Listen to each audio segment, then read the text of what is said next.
Welcome to Never Too Late for Fitness Radio, bringing baby boomers proven strategies and innovative products for getting fit, staying fit, so you can live a longer, healthier, and happier life. Here's your host, best-selling author and fitness advocate, Phil Ferris.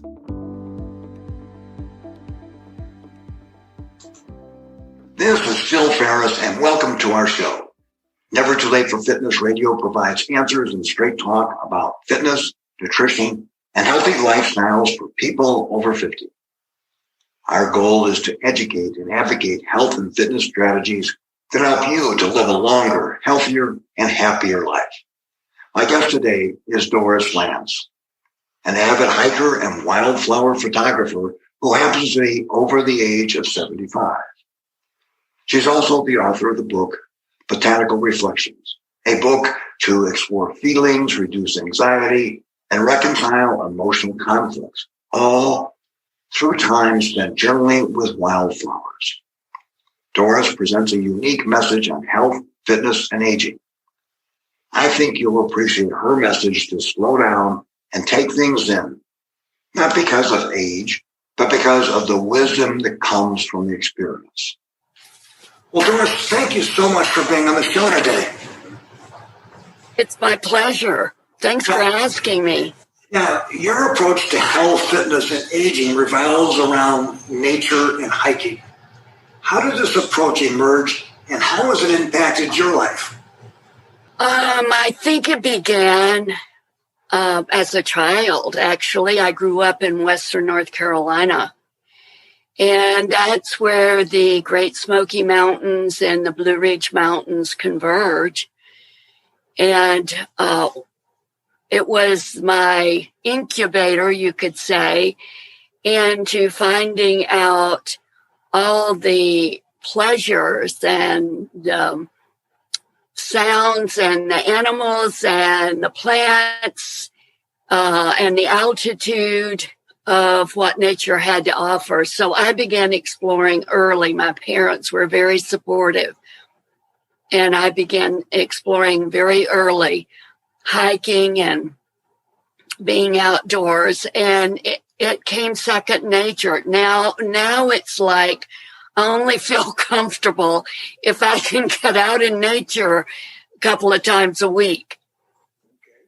Now, so you came by being a naturalist, if you will, kind of naturally because of your upbringings and where you became, where you grew up.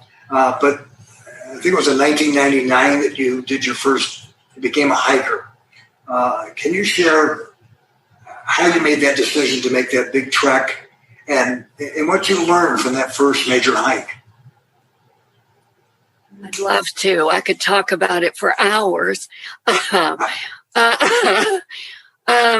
had been hiking, living in Western North Carolina. I graduated from Western Carolina University and started traveling the U.S. and I was hiking, major mountain ranges. And then I moved to California, and of course, I had to be in the Eastern Sierras, well, the Western Sierras, but the Sierras, the Cascades in Washington. And some friends of mine said, we're going to go and hike Mount Fujisan. And you're a hiker, and how about let's go? And I said, I would love to. I need to do some homework. What's the elevation gain? What's the temperature? What kind of things do I need as far as poles or special shoes or oxygen? And I got bitten by the hiking international bug. Okay. And I found myself just looking for places to explore. Can you walk us through that first hike with Mount Fuji? And you said you had to do some research about, so you didn't just say, okay, we're going to go to Mount Fuji. I'll be there next week. So tell us what you actually went through and then what that experience was like. Most people will never experience that. I have a few friends that have. And so, tell us a little bit about what it was like and how did that spur you on to do even more? Some people say, I've done it, no more. That's enough for me. And then you were bitten by the bug and kept on wanting to do it. So tell us a little bit how that experience kind of transformed your life. Yeah, I've done it and I want to do more. I think I had to learn about altitude, how to breathe, deep breathing. They have something called ujjayi breathing, where you breathe in the lower part of your lungs as you gain altitude, and just to pace yourself, because I find a lot of hikers, especially on the Mount Whitney Trail, they kind of get out of their car at Whitney Portals and they're rushing up the mountainside, and you have to regulate your energy, what you've had to eat, how well prepared you are, how fit you are. And so what I ended up doing is just pacing myself. I thought, well, I'm going to enjoy the journey and the journey instead of just the destination. And I did both. But I was with a couple other people, and they kind of coached me and let me know that was a wise thing to do.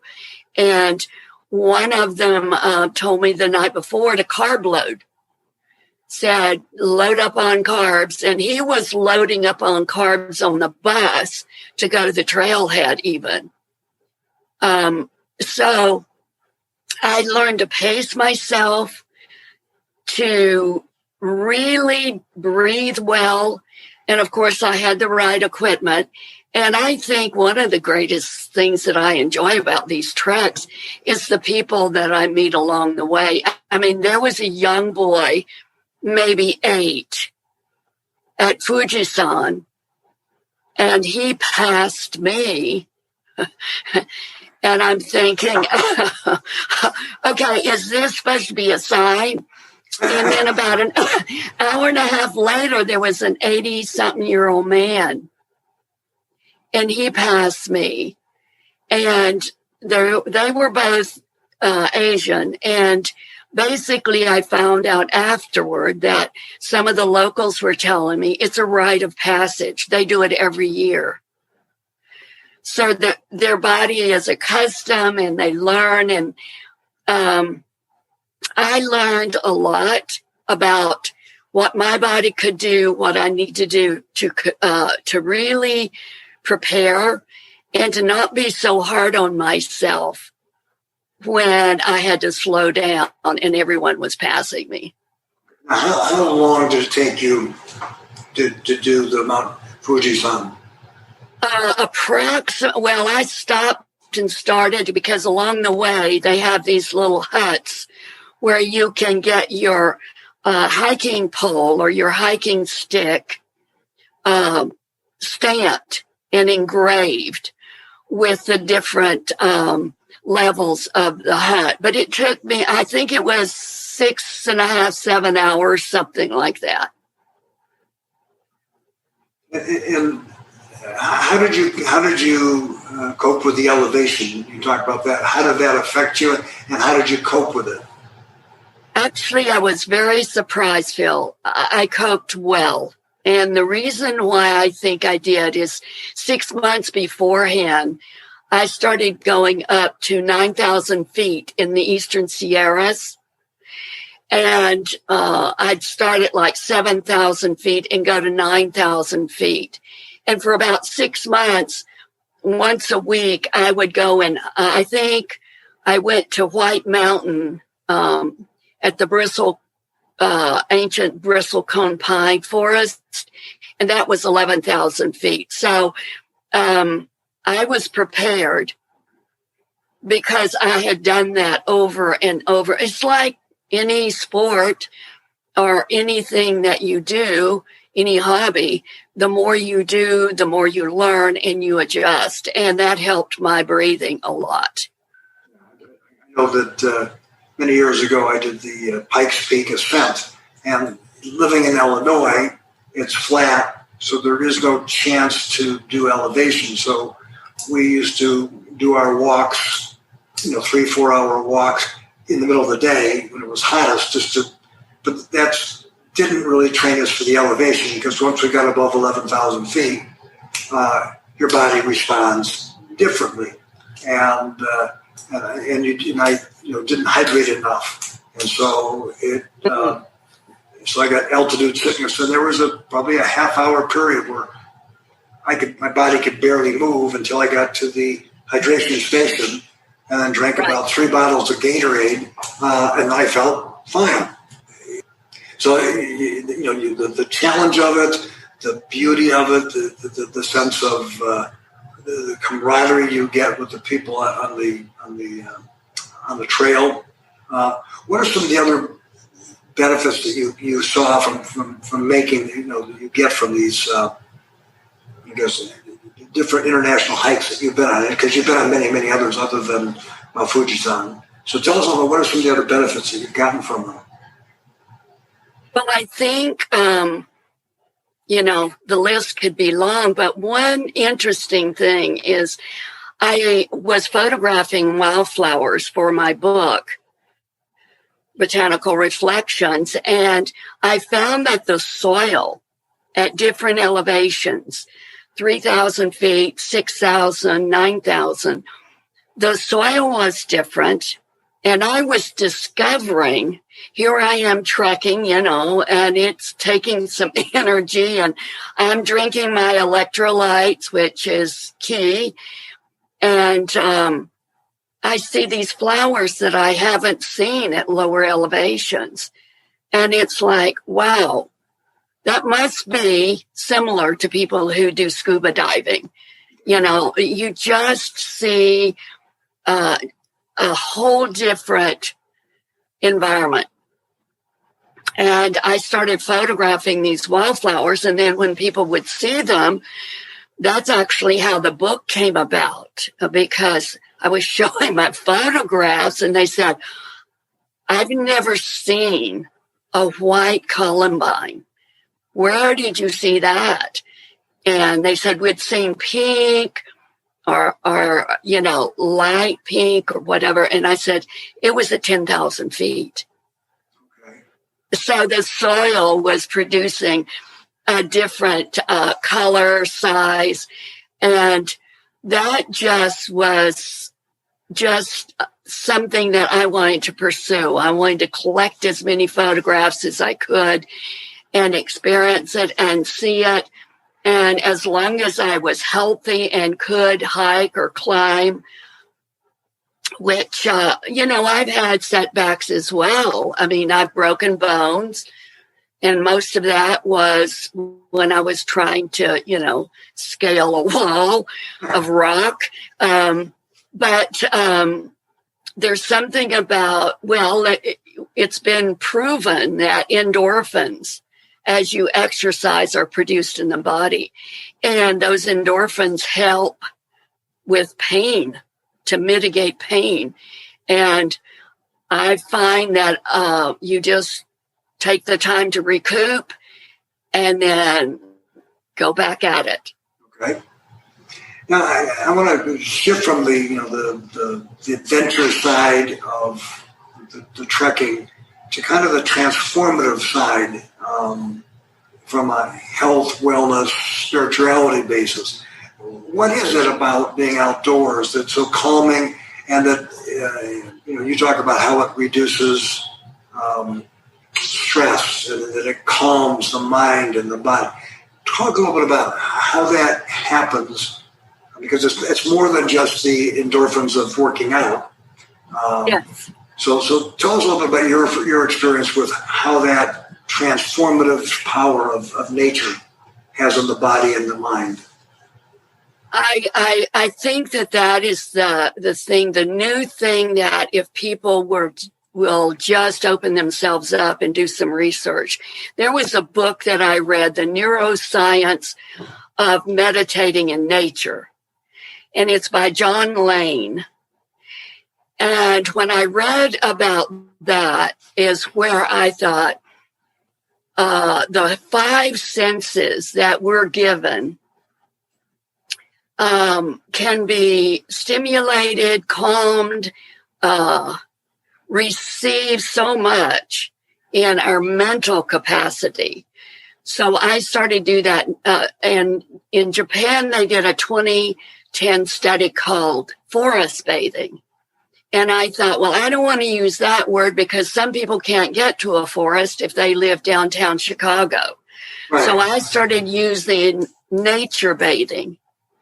And it's where you bathe the senses as you go to a park or sit in your backyard and you hear, you use your, are there different sounds? Are the birds singing? Are the trees rustling in, in the wind? Do you smell different flowers blooming? And started using those five senses. And when you do that, your mind has a tendency to decompress. It is focusing on something else. And I know in neuroscience, you can build neural pathways in the brain for relaxation and meditation. And some people do it with music and nature. Some people do it with just music. I mean, there's more than one way to do it. But I found that nature was the one that when I got out in nature, when I came back and used this stimulus from the various parts of my senses, I felt refreshed. Okay. And that goes to that, if you're going to go on a hike, whether it be Mount Fuji or just local trail, if your intent is just to get through it and, accomplish the physical aspect of it, you will get benefits. But by doing so, you're setting yourself off to the other benefits that nature can provide, which makes what's the difference between being on a treadmill and being outdoors can be tremendous in terms of stress release, anxiety, the ability to get focused in your thinking. And a lot of this has to do with we're bombarded with so much information that when we turn it off and just are receptive to the randomness of what you're going to get when you're in a trail, whether it be the change of terrain, the feel of the terrain, the temperature change from the shade to the light, the different distracting sounds, whether it be a bird or a butterfly or a grasshopper, all those things are forcing your mind to be aware of its surroundings, which is what it's designed to do. It's not designed to stay focused on a computer screen or a phone screen, for hours at a time. And that just release can be very refreshing. And it's like, wow, I really feel good. In addition to the physical aspect of I've done a mile, 2 miles, whatever it is. But you have to let yourself be aware that you're in nature and not on a treadmill, because otherwise you're just going to get the same benefits, which is not bad. It's just why not take the full benefits of it? Well, and too, as you age, studies have been done that it can help prevent some mental fog with dementia or Alzheimer's. The National Institute of Health has done a study on the being out in nature, whether it be gardening helps, or taking a walk in your neighborhood, or going to a park, or going on vacation to a different location. It brings mental clarity. And a lot of people are finding that when they have to make a decision, if they get out in nature and just take a moment to decompress, then they can kind of decide, oh, I know what my next step needs to be to achieve this goal, or I can determine exactly why I was so confused, or I have the answer to this question that I've been trying to solve. So it's physical, yes. and it's mental, yes. And when you can combine those two, in my estimation, you are getting the benefit of aging backwards.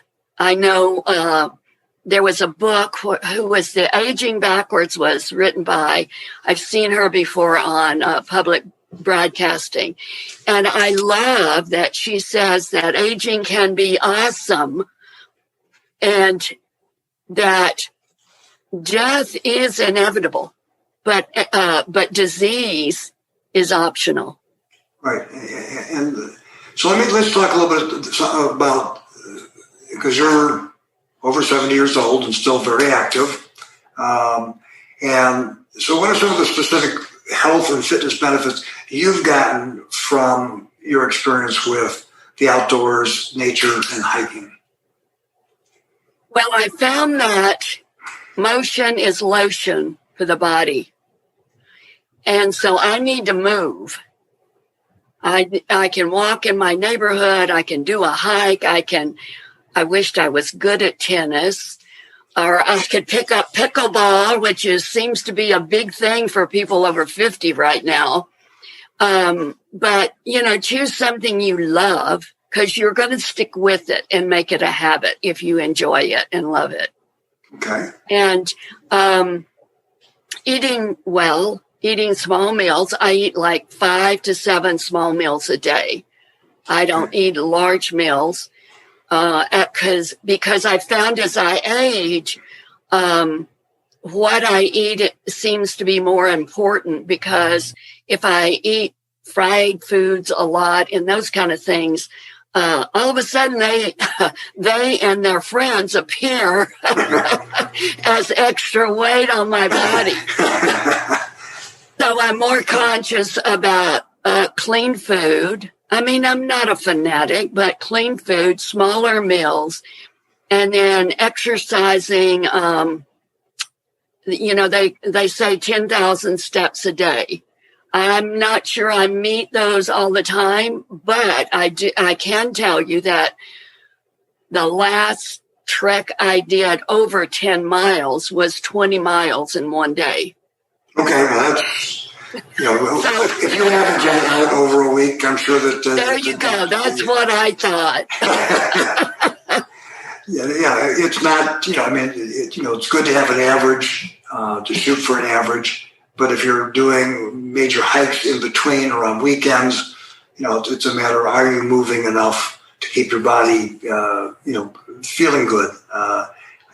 Something else I learned, some of the benefits that hiking, especially trail hiking, whether it be international hikes or just the local nature parks and things like that, is walking on uneven terrain is very good for balance, because it tends to force us to use stabilizer muscles in our ankles and in our joints that we normally don't use if we're walking on a flat surface. This becomes essential because most people don't go to the gym and say, well, let's work on an uneven surface so that I have better balance.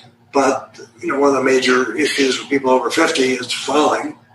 Absolutely. And one way you prevent falling is through strength.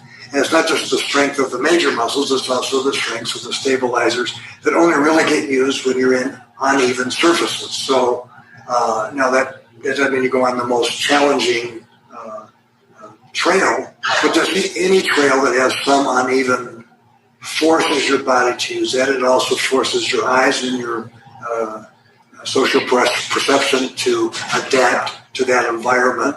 And when you're doing it outside, it's not like a workout. It's like, hey, I'm on a trail, and I'm getting the benefits of if I had a personal trainer yelling at me to, work on all setting up these obstacle courses for me.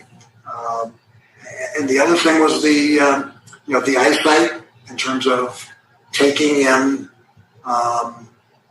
looking at all directions, looking depth, short, near, far, and away. Is great for eliminating and minimizing eye strain, because we spend so much time on the phone or on the computer focused. And some health experts say, every 5 minutes we should just look around and focus on something outside and around just for 10, 15 seconds to get the eyes reacclimated, because that's what they're designed to do. So those are just some of the things that I've learned recently about what hiking outdoors can do for people and their health. Well, you mentioned something, Phil, that I think is key, because statistics say that every 11 minutes, someone goes to the emergency room from a fall. And I know this from my friends and my family members that will send me emails saying, I need to talk to you after because I just fell. I got up during the night. I fell over my dog that was sleeping by the bed. And I didn't break a bone, but I'm so sore and I got these big bruises. Or I had one lady say, I actually did break a bone. And so that balance comes from strength of the muscles and as well as focus and the core. Because I've been really stressing core exercises for people over 50 to get their core strong and to use these uneven surfaces, whether it's a street with a crack in it or on the golf course where there's maybe some rough that is uneven, because we're going to be challenged as we age for balance and strength. And I have a thing about flexibility.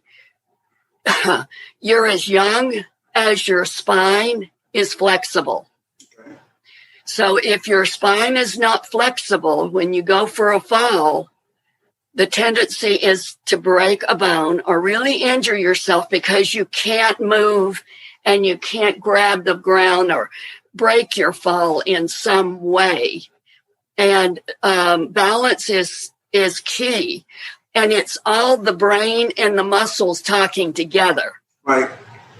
And I think that's why nature is so good with that, Phil, is because the nature part brings the brain in and helps focus because it's using your senses. And then it's challenging the body at the same time. No, not everybody's going to have the opportunity or even the desire to, run off next week to Mount Fujisan and do a 7-mile trip, up elevation. But there are a lot of people that say, well, I'd like to give this hiking and nature thing a try.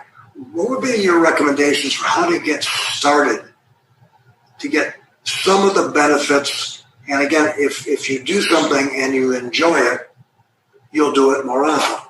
So what's the best way to get people started to see if this is something they like in a way that doesn't, if you bite it off, if you go on a 20-mile hike your first time out, your body's going to hate you so much that you're probably not going to want to do it again. So there's somewhere between challenging and getting started that would get people a sense of how do I use nature and hiking as a vehicle for my health and well-being. So what would your recommendation be for someone to get started?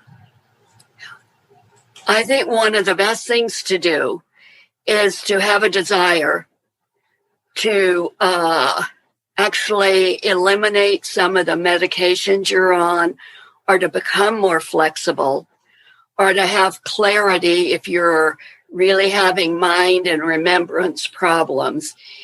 I say you have to say to yourself, I'm in charge of my body.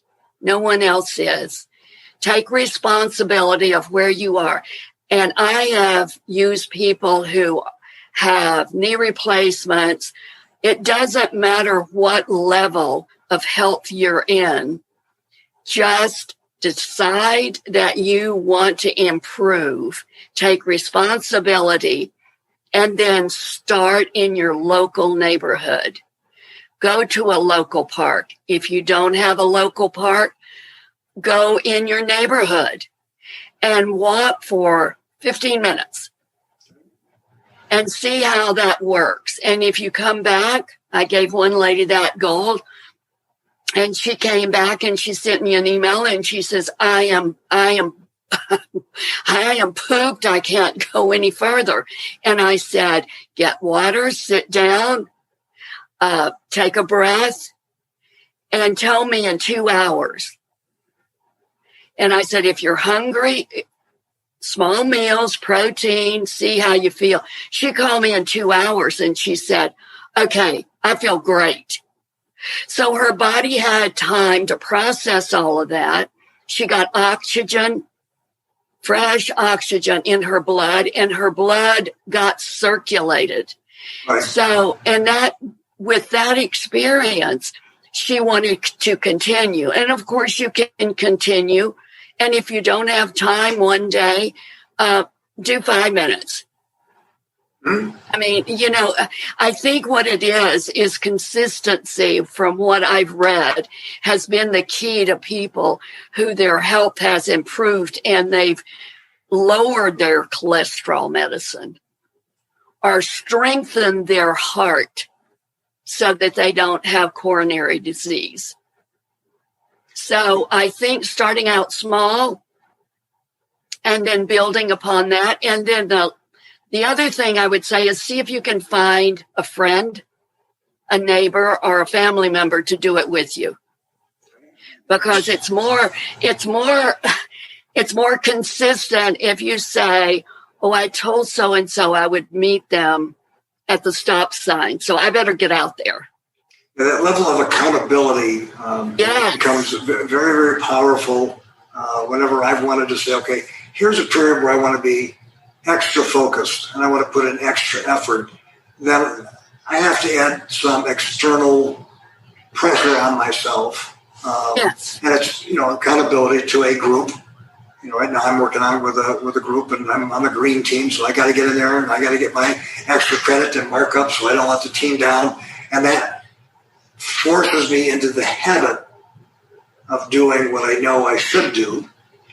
Yes. And, for a lot of people, COVID got us out of good habits and into bad habits.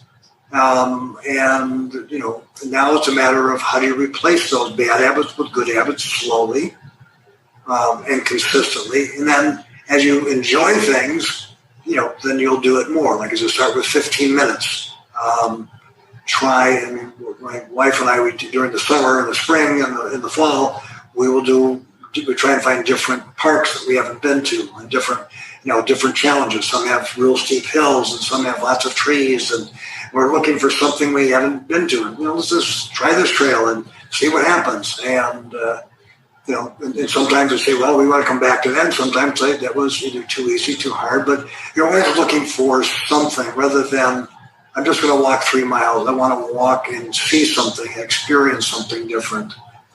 Right. And honest, in the winter, we like to go into neighborhoods because the windows are open and my wife can look in the houses and she can check things out. And it keeps it engages the mind as well as it's a distraction of what you're doing and gives you something to think and talk about. So it's the entertaining factor of exercise as opposed to plug in and tune out from the world. The idea is tune into the world so that you can experience it. You may be surprised at the benefits that it gives you. Before we leave, is there any last bit of advice you would give people? Because the last 20-some years you've been doing a lot of trekking, and if there's that one golden nugget that you could give someone that says, Doris, I want to make sure that I live a longer, happier, healthier life. What can I get? What would be your best advice for making that happen? I think that my best advice would be is use the opening from COVID to develop new habits to get healthy. I have read over and over again that as we age, it takes more effort to be healthy. And if you can envision a car or anything that you have, an antique or whatever, when it's first new, it's kind of like when we're first on this earth, you know. We may be spiffier and we may be more flexible and we may be able to remember things. But as we age, it takes maintenance. And let's use this time to start anew. Start a new habit of taking care of ourselves by taking a walk or swimming, starting an aerobics class in the water. Or maybe playing pickleball or golf or whatever your fitness level will allow you to do. Your body will reward you. You will be the benefit of that activity. Great. Well, Doris, if people want to contact you, learn more about you, or purchase your book, Botanical Reflections, where should they go? Botanical Reflections. Botanical Reflections. Okay. Yes. I have, it says capture your days in words and pictures. And it's a nature journal. And I have a website, www.wildflowerinspirations.com. And there's an email on that as well as colorwildflowers@yahoo.com. Those are the places you can find out about the book and learn more about Doris. And Doris, I want to thank you so much for sharing your insights, but mostly the passion that you've developed that has made an impact on you. And hopefully it is the types of things that anybody can embrace to make their lives better. So thank you so much for being on the show. It was a pleasure. All right, you have a great day. You as well. All right, and we are...